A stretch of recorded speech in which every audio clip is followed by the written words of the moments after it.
નમસ્કાર વિદ્યાર્થી મિત્રો, ધોરણ 7 વિષય સામાજિક વિજ્ઞાન આગળના ભાગની અંદર વિદ્યાર્થી મિત્રો આપણે પાઠ 5માં ગૌણ જાતિ તેના વિશે અભ્યાસ કર્યો હતો અને બીજી જાતિ આપણે અહોમ જોતા હતા. તેમાં આપણે થોડી માહિતી મેળવી હતી. આજે આપણે અહોમ જાતિમાં આગળ અભ્યાસ કરીશું. અહોમ રાજ્ય બળજબરીપૂર્વકના શ્રમ પર આધારિત હતું. અહોમ રાજ્ય હતું એ બળજબરીપૂર્વક શ્રમના આધારિત હતું. જે લોકો પાસે રાજ્ય માટે બળજબરીથી કામ કરાવાતું તે પાઈક કહેવાતા.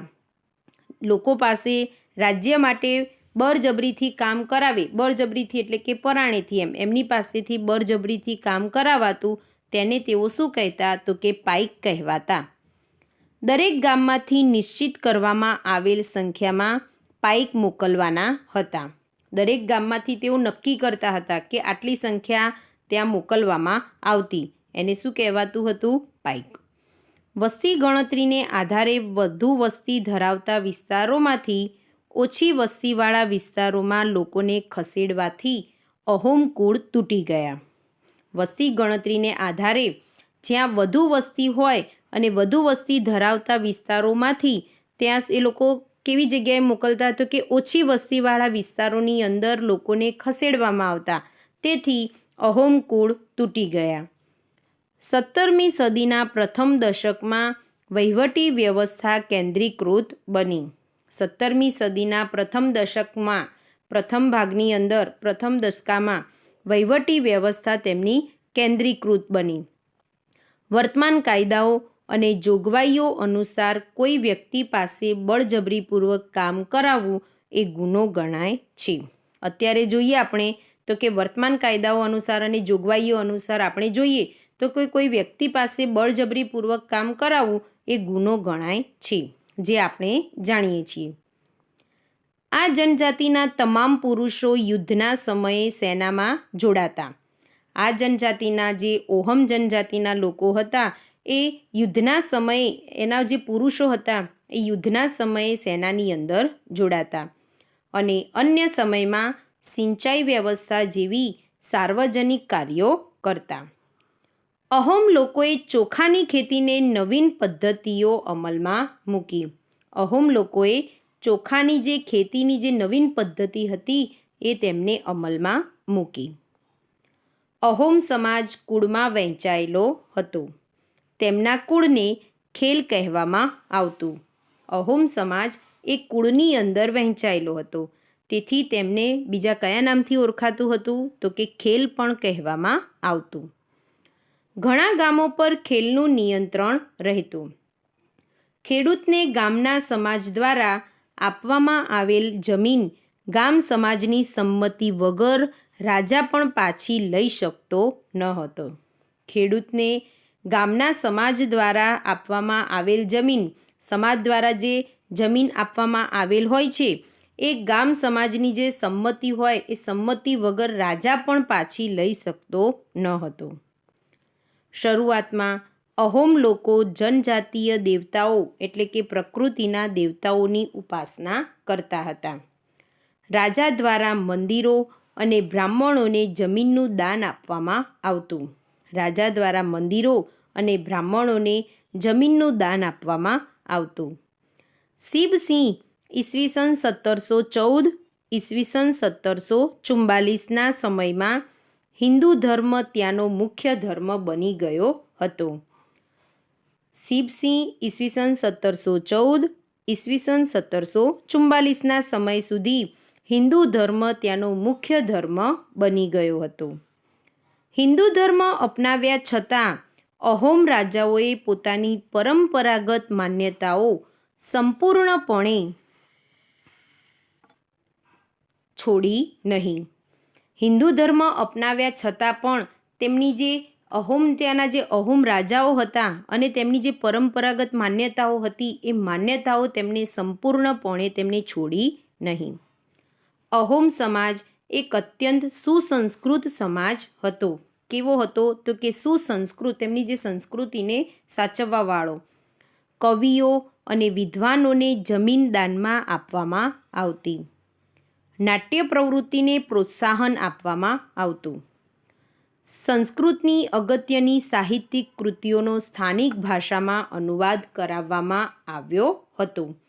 સંસ્કૃતની અગત્યની જે સાહિત્યિક કૃતિઓ છે એ કૃતિઓને તેમની જે ભાષા હતી એ ભાષાની અંદર અનુવાદ કરાવવામાં આવતું હતું. બુરંજી નામની ઐતિહાસિક કૃતિને પહેલાં અહોમ ભાષામાં અને પછી આસામી ભાષામાં લખવામાં આવી હતી. બુરંજી નામની ઐતિહાસિક કૃતિ હતી તેને પહેલાં કઈ ભાષામાં તો કે અહોમ ભાષામાં અને પછી આસામી ભાષામાં લખવામાં આવી હતી. આગળ જોઈએ વિદ્યાર્થી મિત્રો, ડાંગી નૃત્ય જે આપણે જાણીએ છીએ ગુજરાતની અંદર જે આદિવાસી જાતિઓ લોકો છે તેમનું નૃત્ય ગણાય છે. ગુજરાતમાં ડાંગ અને અન્ય પૂર્વીય પટ્ટીમાં પૂર્વ ભાગની અંદર આવા જનજાતીય રાજ્ય જોવા મળતા હતા. સંતરામપુર, દેવગઢ બારિયા તેમજ ડાંગની રાજ્ય વ્યવસ્થા અને સંસ્કૃતિ વિશિષ્ટ હતી. આપણા ગુજરાતની અંદર જોઈએ તો કે સંતરામપુર, દેવગઢ બારિયા તેમજ ડાંગની રાજ્ય વ્યવસ્થા અને સંસ્કૃતિ વિશિષ્ટ હતી. તેમના તમાશા, ભવાડા અને ઠાકરિયા જેવા નૃત્યો એ વિશ્વવિખ્યાત થયા છે. ડાંગમાં ડાંગ દરબાર પ્રતિ વર્ષે ભરાય છે. ડાંગની અંદર જોઈએ તો તેમનો જે ડાંગ દરબાર છે એ દર વર્ષે ભરાય છે, જેમાં રાજાઓને વર્ષાસન આપવામાં આવે છે. આગળ જોઈએ વિદ્યાર્થી મિત્રો, આટલું જાણો. ડાંગ દરબાર. હોળીના તહેવાર દરમિયાન ડાંગ દરબાર યોજાવાની શરૂઆત વર્ષો પહેલાં થઈ હતી. હોળીના તહેવાર દરમિયાન ડાંગ દરબાર યોજાવાની શરૂઆત એ વર્ષો પહેલાં થઈ હતી. સરકારે ડાંગી રાજાઓ અને નાયકોને તેમના હકના બદલામાં વંશ પરંપરાગત સાલિયાણું આપવામાં નક્કી કર્યું, જે પરંપરા આજે પણ ચાલુ છે. આગળ જોઈએ આપણે બદલાતો સમય, નવી જનજાતિઓનું માળખું.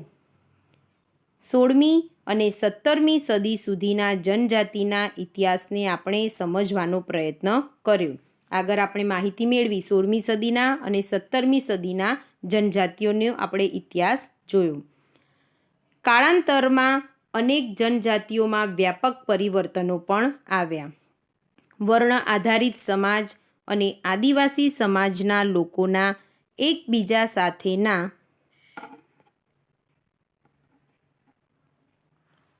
સંપર્કને કારણે બંને સમાજમાં પરિવર્તન આવ્યું. વર્ણ આધારિત સમાજ અને આદિવાસી સમાજ બંને વિશેની આપણે માહિતી મેળવી. એકબીજાના સંપર્કમાં આવવાથી બંને સમાજની અંદર પરિવર્તન આવ્યું. વિવિધ જનજાતિઓએ જુદી જુદી આજીવિકા અપનાવી. આજીવિકા મેળવવા તેમને અલગ અલગ તેમની આ જે જનજાતિઓ હતી એ જનજાતિઓએ તેમને અપનાવી. સમય જતાં તેમાંની ઘણી જનજાતિઓ જાતિ આધારિત સમાજનો ભોગ બની. જો કે ઘણી જનજાતિઓએ હિન્દુ ધર્મ અને જાતિ વ્યવસ્થાથી મોટે ભાગે દૂર રહી. કેટલીક જનજાતિઓએ સુસંગઠિત વહીવટી વ્યવસ્થા ધરાવતા મોટા શક્તિશાળી રાજ્યોની સ્થાપના કરી, જેથી તેઓને તેમનાથી મોટા અને વધુ જટિલ સામ્રાજ્યો સાથે સંઘર્ષ થયો. વિદ્યાર્થી મિત્રો, આ પાઠ અહીં આપણો પૂરો થાય છે. સ્વાધ્યાયની PDF તમને મોકલીશ, જે નોટમાં લખી લેજો.